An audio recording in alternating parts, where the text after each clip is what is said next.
Bonjour à tous et bienvenue pour un épisode aujourd'hui centré sur Pirates des Caraïbes, la malédiction du Black Pearl. Je vais commencer direct par l'arrivée de Jack Sparrow parce que les 10 premières minutes, on s'en bat les couilles et le film est déjà très long. Comme ma bite. Jack arrive à Port-Royal pour voler un navire et rechercher un équipage pour voguer sur les mers. Pendant ce temps, on nous présente les autres personnages importants de ce film avec le Commodore Norrington et Elizabeth Swann.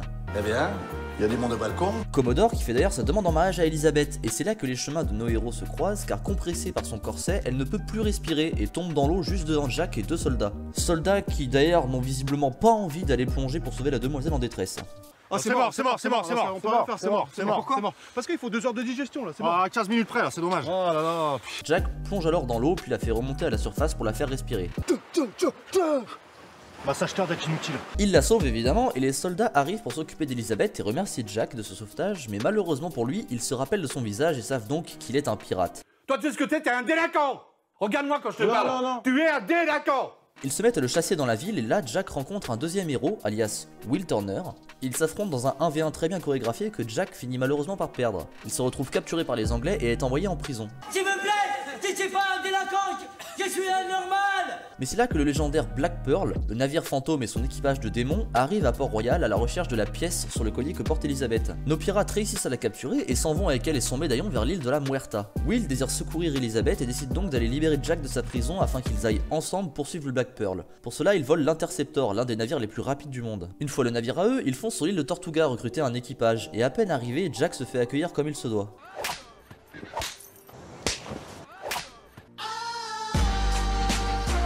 Pendant ce temps sur le Black Pearl, Barbossa, le capitaine, explique à Elizabeth pourquoi il l'emmène avec elle. Autrefois, nos pirates ont trouvé l'île de la Muerta et ont volé le trésor qui s'y trouvait. Mais malheureusement pour eux, ce trésor était maudit et a transformé l'équipage en mort-vivant, incapable de ressentir quelconque plaisir. Nos pirates souffrent donc de ne plus pouvoir manger ni boire à leur guise. Pas de saucisses, pas d'alcool, les femmes voilées, enfin...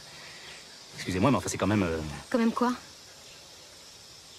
Ben, ça fait un peu Jacadi a dit, pas de charcuterie. Le seul moyen de conjurer le sort est de réunir toutes les pièces, les ramener dans le coffre où ils l'ont trouvé et faire verser du sang dessus. Nos héros arrivent comme prévu à rattraper le Black Pearl et tous les protagonistes se réunissent alors sur l'île de la Muerta. Les pirates ont enfin réussi à réunir toutes les pièces, il ne leur manque plus qu'à faire couler le sang d'Elizabeth dessus pour enfin rompre cette malédiction qu'ils ont traînée pendant 10 ans. Will arrive à faire échapper Elizabeth de l'île et la fait monter sur l'Interceptor, tandis que Jack se fait capturer par les pirates. Le Black Pearl rattrape l'Interceptor, un combat s'entame et le dénouement est que Jack et Elizabeth se retrouvent largués sur une île, voués à la mort, tandis que l'équipage et Will, eux, sont prisonniers à bord du navire qui se dirige à nouveau vers l'île de la Muerta. Et comme nos héros sont coincés sur l'île, ils n'ont qu'une chose à faire pour s'en sortir, se bourrer la gueule comme pas permis. Et je passe une autorisation du taux de l'alcoolémie dans le sang de 0,5 à 1000.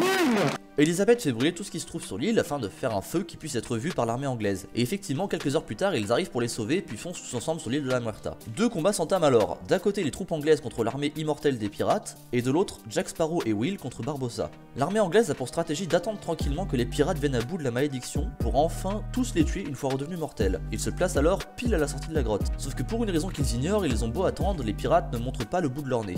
C'est trop calme. J'aime pas trop beaucoup ça. Et la raison à cela est que Barbossa a été averti par Jack de l'arrivée des troupes anglaises et a donc envoyé ses hommes attaquer le navire en marchant tout au fond de l'eau. Nous allons attaquer par la mer. Bon, j'ai préparé les bateaux. Ah non, à la nage, en moule bite, hein. Et les chevaux aussi, hein. À poil les grognards. Dans la grotte, le combat entre Jack et Barbossa fait rage et les deux adversaires ne semblent pas se départager quand soudain, Jack a un moment d'inattention et finit par se faire embrocher par Barbossa. Jack n'est pas mort car il a été plus malin que son adversaire, il a subtilement volé une pièce du coffre afin de lui aussi être immortel lors de ce combat. Mais faut pas le faire, faut pas le faire. Combat qui du coup n'a plus aucun sens car aucun des deux ne peut venir à bout de l'autre. Et c'est alors que nos héros se coordonnent parfaitement pour venir à bout de leur adversaire. Jack, tout en tenant son duel, lance la pièce manquante du trésor à Will qui s'entaille la main afin d'offrir de son sang en offrande. Les pirates ne sont donc plus immortels et à la seconde où la malédiction se lève, Jack tire avec son pistolet dans le cœur de Barbossa. Il est mort? Entier mort.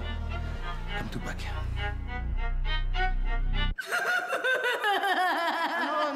Ah non, mais c'est l'expression en fait. Le combat est terminé et tous les pirates sont faits prisonniers par l'armée anglaise, Jack y compris. La dernière scène est l'exécution de Jack. Les Anglais veulent le mettre à la potence pour ses crimes de piraterie, mais Will décide d'intervenir pour le sauver car il trouve cette exécution totalement injuste.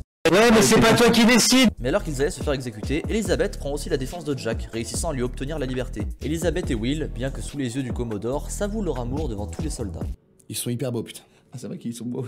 Et pour finir, Jack, lui, rejoint son navire et part voguer sur les mers en sautant sans le faire exprès du haut des remparts. Non, non, non, il bluffe. S'il avait voulu sauter, il aurait déjà sauté. Ouais. Oh, fin de journée. Ok.